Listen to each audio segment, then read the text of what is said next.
دفعہ مجھے واقعہ سنایا کہ ایک غریب آدمی آیا جو ٹی بی کا مریض تھا. ہسپتال سے باہر جو ہے نا ان کی کوئی ذمہ داری نہیں ہے. ہاسپٹل کے گیٹ میں جب آپ داخل ہو گئے تو سمجھ لو امریکہ میں داخل ہو گئے آپ, بلکہ امریکہ سے بھی کسی اچھے ملک میں داخل ہو گئے.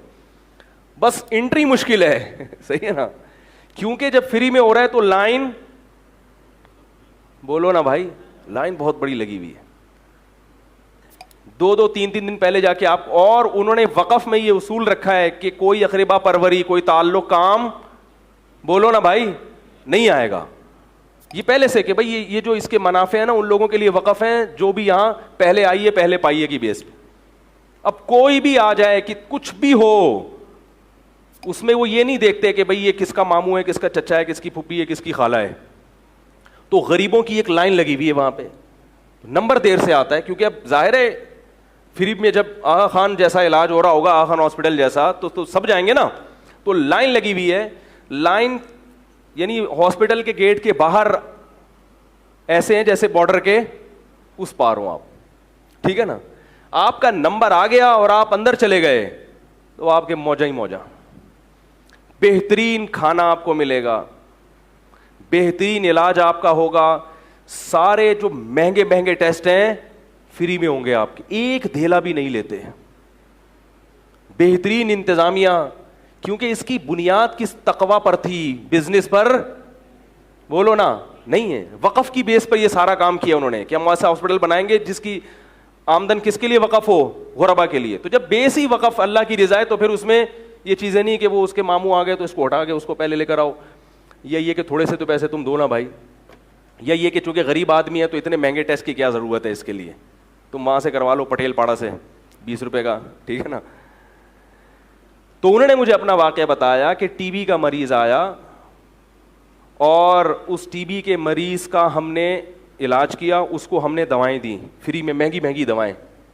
لیکن ہم دیکھ رہے ہیں کہ وہ مریض ٹھیک ہونے کا نام, بولو بھائی, نہیں لیتے. ہم نے پوچھا کہ کیا پرابلم ہے, پتہ یہ چلا کہ اس کے گھر میں کھانے کے لیے روٹی نہیں ہے, یہ یہاں سے دوائیں لے جا کے دکان پہ بیچ کے پیسے لیتا ہے اور گھر کے لیے راشن خریدتا ہے.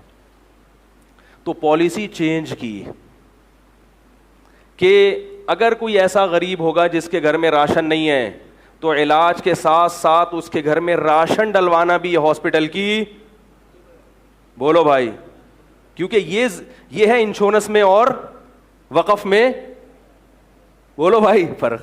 انشورنس کمپنی تو غریب کو پالیسی دے گی نہیں, تو لہذا انشورنس کمپنیاں باہمی تعاون کی بیس پہ نہیں بنی, یہ بزنس ہے, بزنس.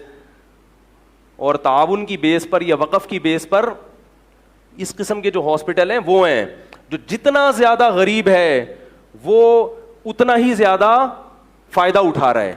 بھائی ایک آدمی کے گھر میں آٹا نہیں ہے, وہ کہہ رہا ہے یار ٹی بی سے مر جاؤں یہ مجھے برداشت ہے, لیکن گھر میں روٹی تو ملے. تحقیق کرتے ہیں پہلے, ایسے نہیں کہ جو بھی پتہ چلا آدھے نمازی پہنچ گئے وہاں پہ ہے بھائی, ٹھیک ہے, معذرت ایسا تو آپ لوگ نہیں ہے لیکن ایک مثال دے رہا ہوں. تو تحقیق کی بھائی واقعی اس کے گھر میں روٹی نہیں ہے, تو ظاہر ہے ہمارا مقصد کیا ہے, اس کا علاج کرنا. تو ایسے آدمی کا علاج اس وقت تک ممکن نہیں ہے جب تک اس کے گھر میں روٹی کا انتظام, بولو نا, نہ کیا جائے. تو لہذا ہاسپٹل کی ذمہ داری ہے. اب اس کو روٹی کیوں کھلا رہے ہیں, تاکہ ٹی بی کا مریض ٹھیک ہو جائے. انشورنس کمپنیاں ایسا, بلکہ وہ ٹی بی والے کی تو لائف انشورنس کریں, بولے نکل پتلی گلی سے, بولیں گے وہ اس کو بلاؤ, آرنلڈ تھا وہ جو امریکہ کا تھا, ہے آرنلڈ, اس کو بول لے, اس کا انشورنس کریں گے ہم, لائف انشورنس, ٹھیک ہے نا. تو اس بیس پر آپ لوگ کام کریں, انشاءاللہ بہت فائدہ ہوگا. چیزیں خرید کے وقف کریں, اور وقف کے بعد پھر آپ ایک بڑا فائدہ ہی کہ اگر آپ کی نیت بدل گئی تو وہ بس اللہ کی ملکیت میں گیا, تو ایک پکا ڈھکا مہر لگ جائے گی. کیونکہ انسان پر کنجوس ہے نا, بعض دفعہ یہ ہوتا ہے کہ یار یہ دکان ہے تو میری, مگر اس کا پروفٹ میں صدقہ کر دیا کروں گا, بعد میں نیت بدل گئی تو صدقہ کرنا چھوڑ دیتا ہے. لیکن جب ایک دفعہ وقف کر دیا, اب ریورس گیئر, بولو بھائی, نہیں ہے.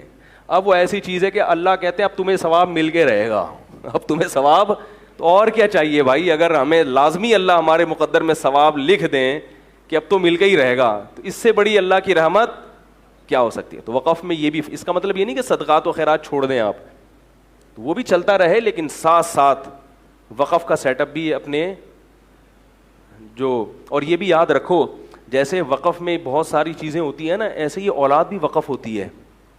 سب سے بڑا سرمایہ کیا ہے؟ اولاد ہے. لہذا ان کو بھی ہلکا مت سمجھا کرو. غریب آدمی جس کو اللہ نے بچے دیے ہیں وہ یہ سمجھ لے کہ یہ بچے کیا ہیں میرے لیے، یہ بھی صدقہ جاریہ ہیں.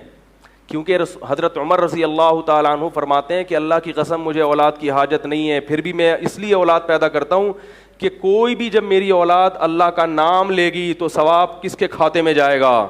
عمر کا بیٹا ہے جو اللہ کی تسبیح کر رہا ہے. تو مسلمان کا پیدا ہونا نہ ہونے سے بہرحال بہتر ہے. آپ کہہ سکتے ہیں وہ نالائق ہو سکتے ہیں، تو بھائی ایمان تو ہوگا نا. ایمان خود ایک بہت بڑی نیکی ہے، ایمان کوئی معمولی چیز نہیں ہے. اللہ اکرمنی فیہا